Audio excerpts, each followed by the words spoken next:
오늘 해주신 하나님의 말씀은 저번 주에 이어서 요한복음 9장 1절에서 12절까지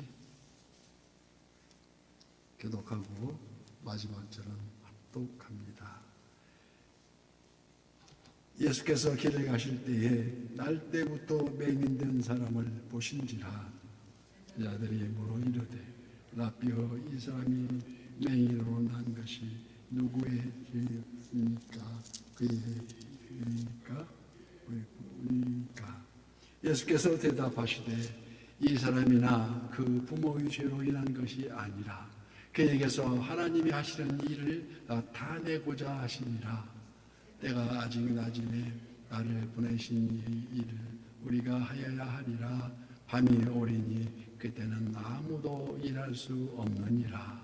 내가 세상에 있는 동안에는 세상의 빛이로다. 이 말씀을 하시고 땅에 침을 뱉어 지령을 이겨 그의 눈에 바르시고 이르시되 실로암 못에 가서 씻으라 하시니 실로암은 번역하면 보냄을 받았다는 뜻이라. 이에 가서 씻고 밝은 눈으로 왔더라. 이웃 사람과들과 전에 그가 거린인 것을 보았던 사람들이 이르되 이는 앉아서 구걸하던 자가 아니냐. 어떤 사람은 그 사람이라 하며 어떤 사람은 아니라 그와 비슷하다 하거늘 자기 말은 내가 그라 하니 그리 맞되 그러면 내 눈이 어떻게 떨렸느냐. 대답하되 예수라 하는 그 사람이 진흙을 이겨 내 눈에 바르고 나더러 실로암에 가서 씻으라 하기에 가서 씻었더니 보게 되겠노라. 그들이 그가 어디에 있느냐 이르되 알지 못하노라 하니라. 아멘. 오늘도 실시간 선한 율세 기도의 향연 속에 새벽을 깨우는 성도님들 모두 여호와 샬롬 하나님의 평강과 풍성한 은혜를 축복합니다.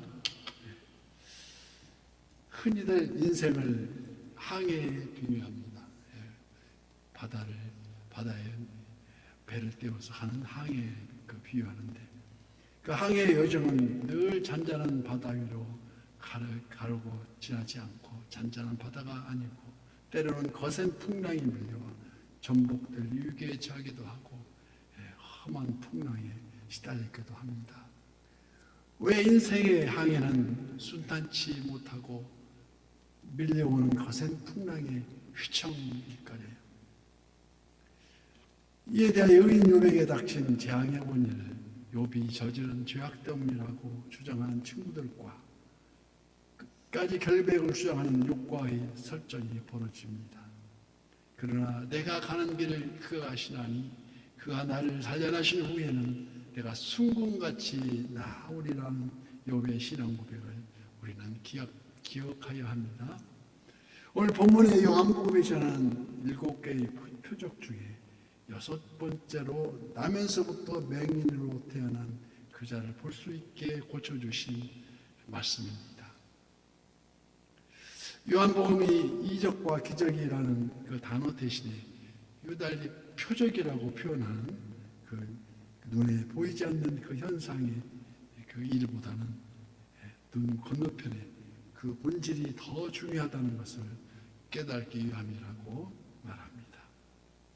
예수님과 제자들의 길을 가는 중에 태어날 때부터 맹인된 사람이 앞을 지나가고 있었는데 그때 제자들이 예수님께 질문을 합니다.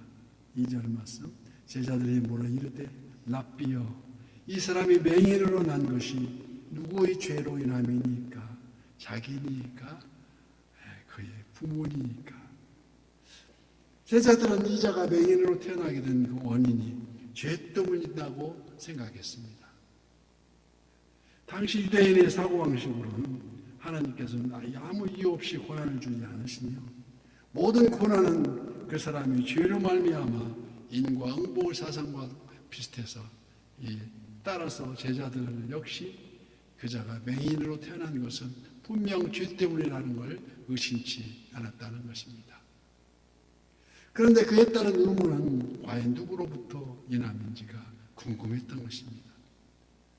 물론 아담의 범죄 이후부터 모든 질병과 고난이 시작되었다는 포괄적인 의미에서는 납득할 수가 있겠으나 성경에서 구체적으로 어떤 죄 때문에 이러한 재앙과 고난이 인과관계를 이루고 있다고 정확히 제시하고 있지는 않다는 것입니다.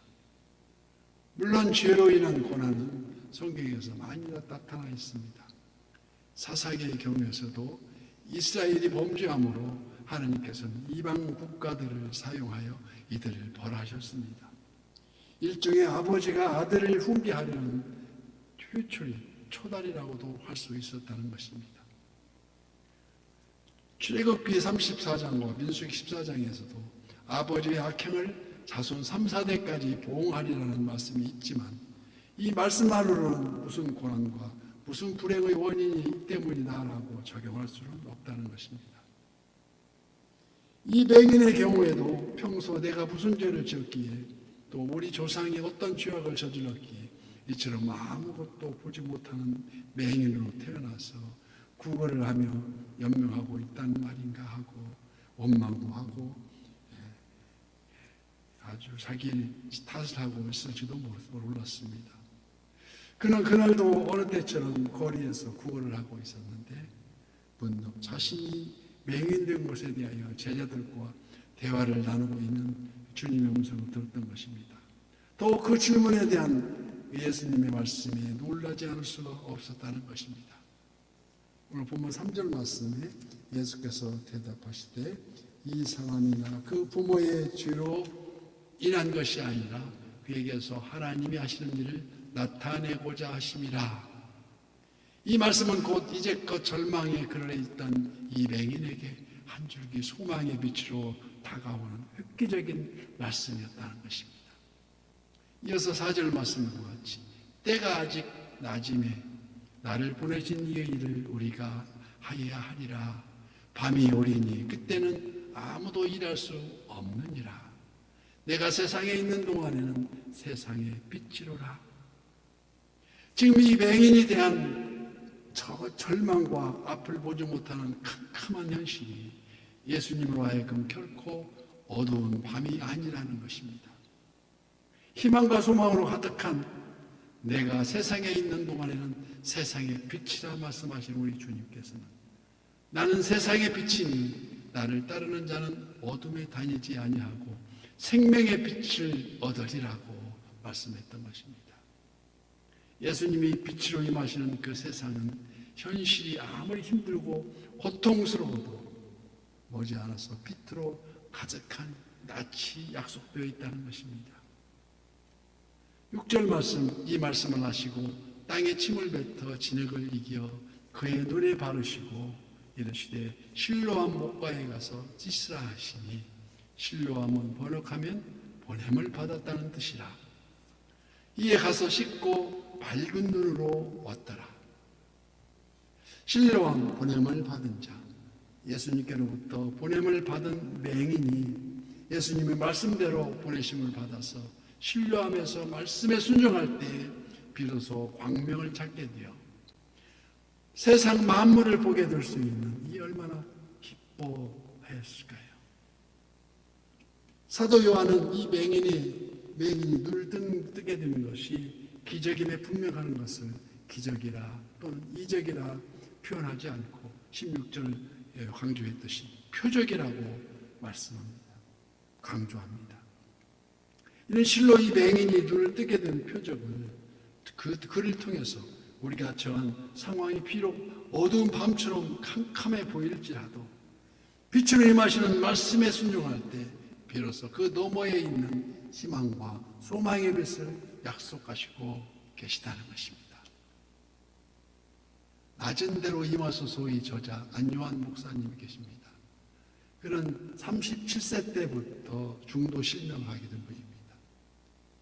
중도 실명이라 더 낙담하고 좌절했었겠으나 그러나 그는 세상의 빛으로 오신 예수님과 더불어 육신의 눈을 볼 수는 없었으나 하나님 사랑을 깨달은 영안이 열려서 우리는 겨우 눈만 보지 못하지만 무엇이든 그 외에는 다 할 수 있다는 적극적 사고를 갖게 되었고 그가 유명해지자 외국의 저명한 안과의사로부터 안요한 목사님의 눈은 시력을 되찾을 수 있는 눈이라며 정밀 검사와 수술을 권해왔습니다.